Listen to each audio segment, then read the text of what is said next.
معزز و محتشم خواتین و حضرات، آج سورہ حج کی آیا مبارکہ 37 تلاوت کرنے کا شرف حاصل کیا، کیونکہ شاید سعودی عرب میں آج یکم ذی الحج ہے اور کل زیادہ چانسز یہی ہیں انشاءاللہ ہمارے ہاں بھی ذی الحج شریف کی یکم ہوگی۔ اور یہ بات آپ حضرات کے علم میں ہے کہ ذی الحج جو ہے یہ اسلامی سال کا آخری مہینہ ہے، اور محرم جو ہے وہ اسلامی سال کا پہلا مہینہ ہے۔ اسلامی سال کا آغاز محرم سے ہوتا ہے اور اختتام ذی الحج پر ہوتا ہے۔ ایک مہینے بعد یعنی ذی الحج ختم ہوگا تو ہم جو ہے وہ 1446 سن ہجری میں قدم رکھ چکے ہوں گے۔ آخری مہینہ اس کی 10 تاریخ وہ بھی لازوال قربانی، اور پہلا مہینہ اس کی 10 تاریخ وہ بھی لازوال قربانی۔ حضرت علامہ اقبال نے فرمایا تھا نا کہ آغاز جس کا اسماعیل اور انجام حضرت امام حسین ہے، یعنی کہ مسلمانوں کی ابتدا بھی قربانیوں سے ہوئی ہے اور مسلمانوں کا انجام بھی قربانی پر ہے۔ انا اعطیناک الکوثر، اے محبوب ہم نے آپ کو خیر کثیر عطا فرمائی، فصلی لربک وانحر، اپنے رب کی عبادت کیجئے، وانحر اور قربانی پیش کیجئے۔ تو جب آپ اللہ کے مطیع اور فرما بردار ہو جاؤ گے اور اللہ کی راہ میں قربانی، اب قربانی صرف جانور ذبح کرنے کا نام نہیں ہے، قربانی اپنی خواہش کو اسلام کے تابع کرنے کا نام بھی قربانی ہے، اپنی ضد کو قرآن کے تابع کرنے کا نام بھی قربانی ہے، اور اپنی انا کو جو ہے وہ اللہ کے لیے اور اللہ کے نبی اور دین کی وجہ سے ختم کر دینے کا نام بھی کیا ہے؟ قربانی ہے۔ سو جس مسلمان کے اندر اللہ کا خوف، اللہ کی عبادت کرنے کا جذبہ، اللہ کی راہ میں قربانی کا جذبہ پایا جاتا ہے تو آقا صلی اللہ علیہ وسلم کے ذریعے اللہ نے ارشاد فرما دیا اِنَّ شَانِئَکَ هُوَ الْأَبْتَرُ، محبوب آپ کا دشمن ناکام رہے گا اور جو آپ کی سنت پر عمل پیرا ہوگا اس کا دشمن بھی ناکام اور نامراد رہے گا۔ تو ایک بات ارشاد فرمائی، آج جو میں نے عرض کرنی چند مسائل ہیں اور چند ضروری باتیں ہیں جو آپ کی خدمت میں عرض کرنا لازمی ہے قرآن کے حوالے سے۔ اور سب سے آسان بات یہ ہے کہ جو ہمارا درس چل رہا تھا جس میں وہ صائبہ، وسیلہ، حام، یہ ان جانوروں کے نام تھے جو بت پرست اور مشرک جو ہے وہ اپنے بتوں کے لیے چھوڑ دیتے تھے، وقف کرتے تھے۔ اچھا قربانی وہ بھی کرتے تھے، مشرک بھی قربانی کرتے تھے، لیکن وہ بیت اللہ شریف کے قریب جا کر، یوں سمجھ لیں مطاف جہاں ہم طواف کرتے ہیں اس ایریے میں جا کر وہ جانور ذبح کرتے تھے۔ وہاں اونٹ بھی ذبح ہوتے تھے، بکرے بھی ذبح ہوتے تھے، وہاں جو ہے گائے بھی ذبح ہوتی تھی۔ اب کرتے کیا تھے کہ ذبح کرنے کے بعد اس کا خون جو ہے وہ بیت اللہ شریف کی دیواروں پہ مل دیا کرتے تھے، گوشت کے چڑھاوے بھی چڑھا دیتے تھے اور کہتے تھے یہ خون بھی ہمارے نعوذ باللہ ثم نعوذ باللہ باطل معبودوں کے لیے، خداؤں کے لیے ہے، اور یہ گوشت کا حصہ بھی ہمارے خداؤں کے لیے ہے۔ یہ ان کا کیا ہے؟ قربانی کرنے کا کانسیپٹ تھا۔ جس طرح یہ آپ دیکھیں ہمارے پڑوس میں ہندو ہیں، ہندوستان میں، تو وہ اپنے وہ جو مورتیاں، وہ جو بت ہوتے ہیں، وہ عموماً فوٹو بھی آپ دیکھیں تو وہ خون کے نشانات آپ کو نظر آئیں گے، وہ بنا ہوا، اس کو ریڈ ریڈ کیا ہوا ہوتا ہے۔ تو یہ وہی کانسیپٹ ہے کہ قربانی کرتے ہیں، کہتے ہیں یہ گوشت ہمارے بتوں تک پہنچ گیا، ہمارے باطل خداؤں تک پہنچ گیا، یہ خون ہمارے خداؤں کے لیے، باقی جو بچ گیا وہ اپنے حساب سے اسے تقسیم کر دیتے۔ اب اللہ تبارک تعالیٰ نے کانسیپٹ مسلمانوں کا کلیئر کیا، کیونکہ جب دیکھا ان کو تو مسلمانوں کے ذہن میں بھی خیال آیا کہ یہ کافر ہو کہ اللہ کے گھر کیا اس طرح کر رہے، تو اللہ کا گھر تو ہمارا ہے، بیت اللہ تو ہمارا ہے، ہم زیادہ حقدار ہیں۔ تو اللہ نے یہ سورہ حج کی آیا مبارکہ 37 یہ نازل فرمائی اور اس کانسیپٹ کو ریجیکٹ کر دیا اور ارشاد فرمایا لن ینال اللہ لحومها، ہرگز اللہ تک نہیں پہنچتا وہ جو جانور آپ قربان کرتے ہو نا ان کا گوشت، لحم کہتے ہیں گوشت کو، لحوم اس کی جمع ہے۔ یہ جو قربانیوں کے گوشت ہیں وہ ہرگز اللہ تک نہیں پہنچتے، ولا دماؤها، اور نہ تمہارے جانوروں کا خون اللہ تک پہنچتا ہے، نہ تمہارے جانوروں کا گوشت اللہ تک پہنچتا ہے، نہ تمہارے جانوروں کا خون اللہ تک پہنچتا ہے۔ اب رب تک کیا پہنچتا ہے؟ جب خون بھی نہیں پہنچتا، گوشت بھی نہیں پہنچتا، تو پھر جانور ذبح کیوں کرے؟ ایک ذہن میں بات آتی ہے۔ اللہ تعالیٰ نے خود ارشاد فرمایا وَلَكِنْ يَنَالُهُ التَّقْوَى مِنْكُمْ، وہ تمہارے دلوں کا جو تقوی ہے نا یہ اللہ تک پہنچتا ہے۔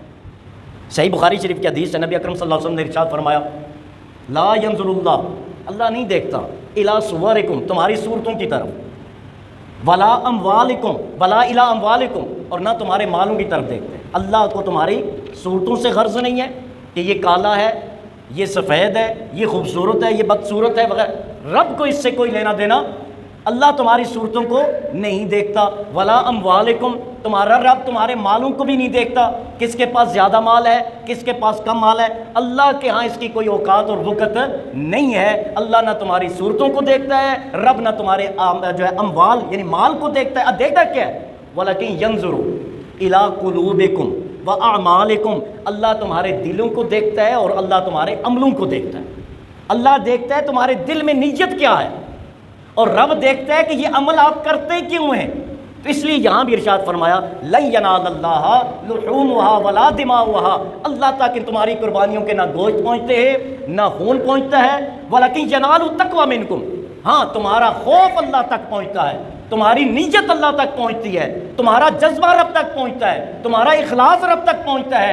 اگر تم مخلص ہو کے قربانی کرو گے، بھلے تم 20,000 کی قربانی جانور بشرط کہ عمر اس کی پوری ہو، جس طرح بکری وغیرہ 1 سال کی ہے، گائے 2 سال، اونٹ وغیرہ جو ہے وہ 5 سال، یا آپ حضرات عمروں سے واقف بھی ہیں، عمر پوری ہو، سستا بھی لے کے آپ ذبح کریں گے، لیکن نیت خالص ہے، دکھلاوا نہیں ہے، اونچ نیچ نہیں ہے کہ لوگوں کو پتہ چلے میں نے کتنا بڑا جو ہے بیل لیا ہے، یہ دکھلاوا یہ چیز نہ ہو، اللہ کے لیے ہو اور خوبصورت ترین ہو آپ کی جو ہے بساط کے مطابق۔ آپ بھلے 1 کروڑ کا بیل لیں، دکھلاوا مقصود نہیں ہے، کسی کو جو ہے وہ نیچا دکھانا مقصود نہیں ہے، صرف اس لیے کہ رب نے مجھے دیا ہے اور میں رب کی بارگاہ میں خوبصورت ترین جانور پیش کروں گا، یہ نیت کا اور حسن ہے اور ثواب ہے۔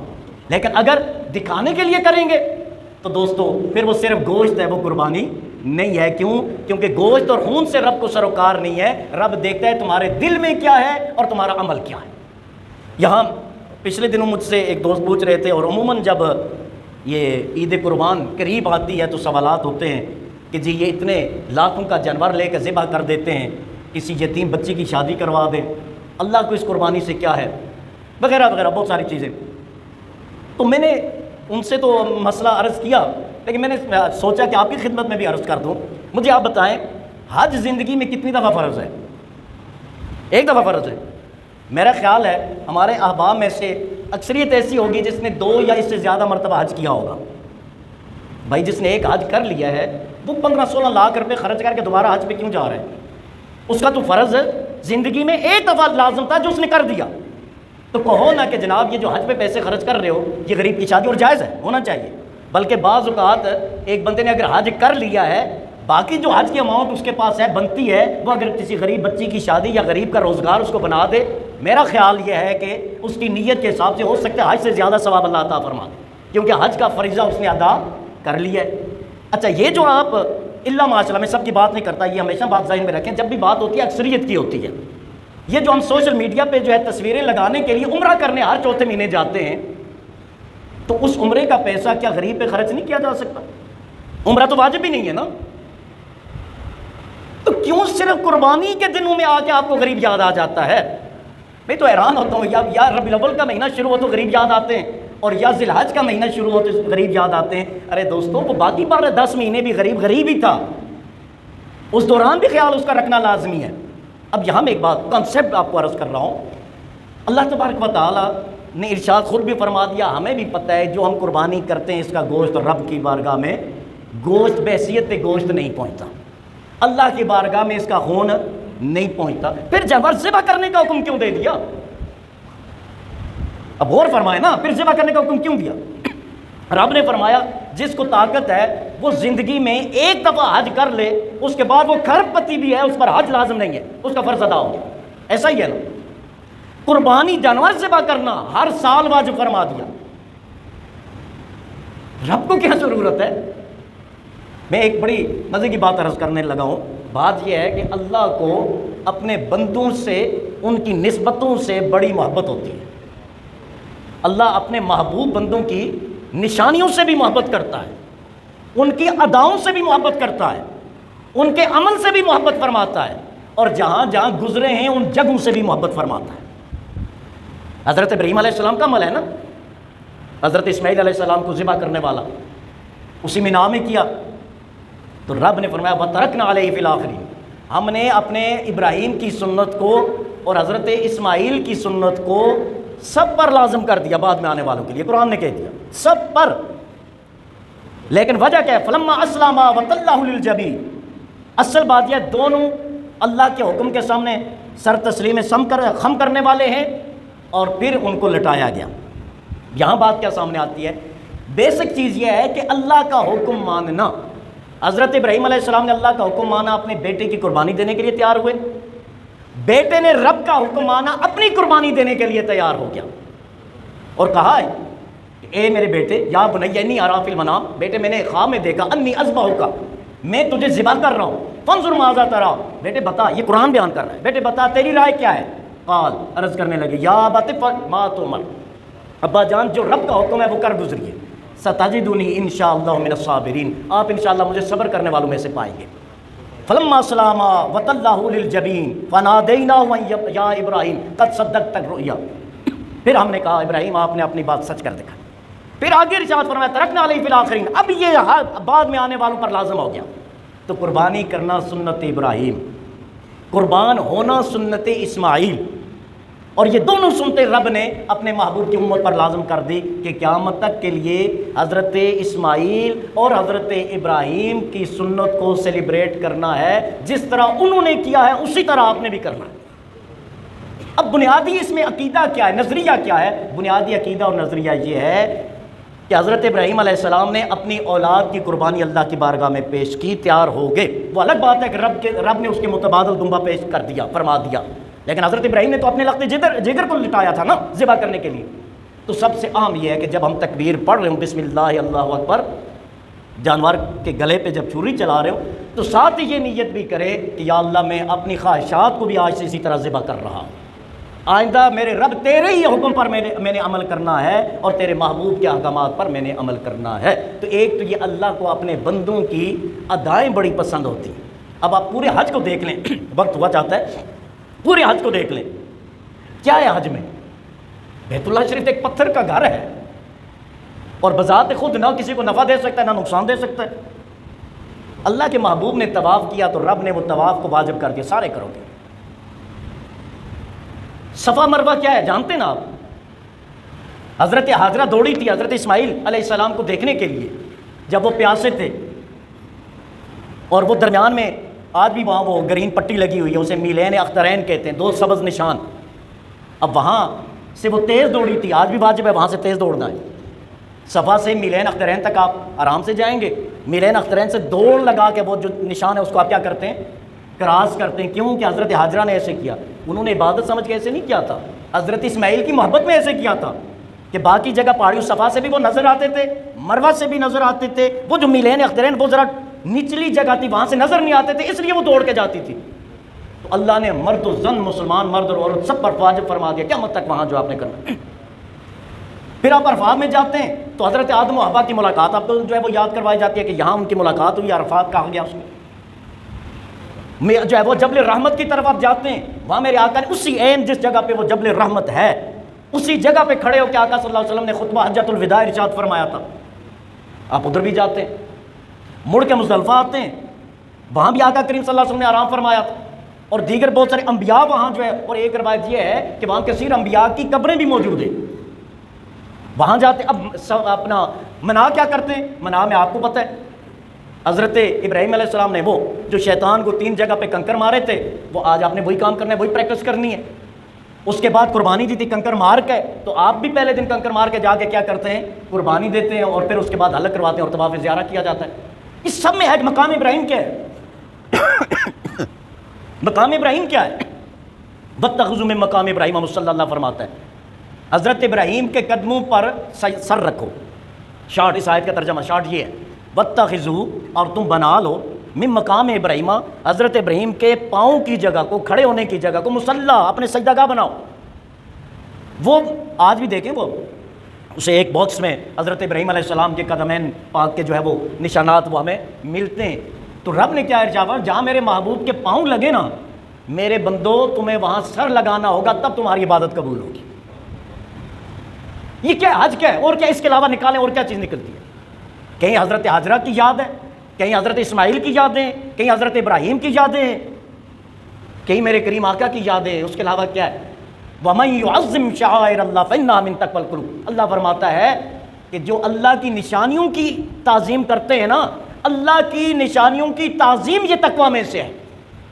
تو بیت اللہ اللہ کی نشانی، صفا مروہ اللہ کی نشانی، مزدلفہ اللہ کی نشانی، عرفات اللہ کی نشانی، لیکن یہ نشانیاں حقیقت میں اللہ کے بندوں کی نشانیاں ہیں جن کو رب نے اپنی نشانیاں قرار دیا۔ تو حضرات محترم، یہ بیسک حج کا کنسیپٹ ہے اور یہ بیسک قربانی ہے۔ عمریں آپ کو پتہ ہے کہ کیا عمریں ہونی چاہیے، خوبصورت لیں، اپنی استطاعت کے مطابق لیں، اچھے طریقے سے، اور 2-4 دن 6 دن پہلے لے کے آئیں، اس کی خدمت کریں تاکہ انسیت اس جانور کے ساتھ ہو، اور جب ذبح کریں تو اس نیت کے ساتھ کہ یا اللہ جس طرح یہ قربانی میں پیش کر رہا ہوں، وقت آنے پر میں اپنی جان، مال، اولاد سب کی قربانی دینے کو تیار رہوں گا۔ اور سب سے اہم یہ کہ میں جس طرح آج یہ جانور ذبح کر رہا ہوں، اسی طرح میرے رب میں اپنی بری خواہشات کی قربانی دینے کو بھی تیار ہوں، اس نیت کے ساتھ کریں۔ اور ایک اور بات، پہلے تو بڑا اہتمام کیا جاتا تھا، آج کل جو ہے وہ مصروفیت بھی ایسی ہے اور حالات بھی کچھ بدلے۔ سنت یہ ہے کہ جس نے قربانی دینی ہے وہ یکم ذی الحج سے قربانی دینے تک جو ہے وہ اپنے بال، ناخن وغیرہ نہ کٹوائے۔ یہ بات یاد رکھنا، سنت ہے۔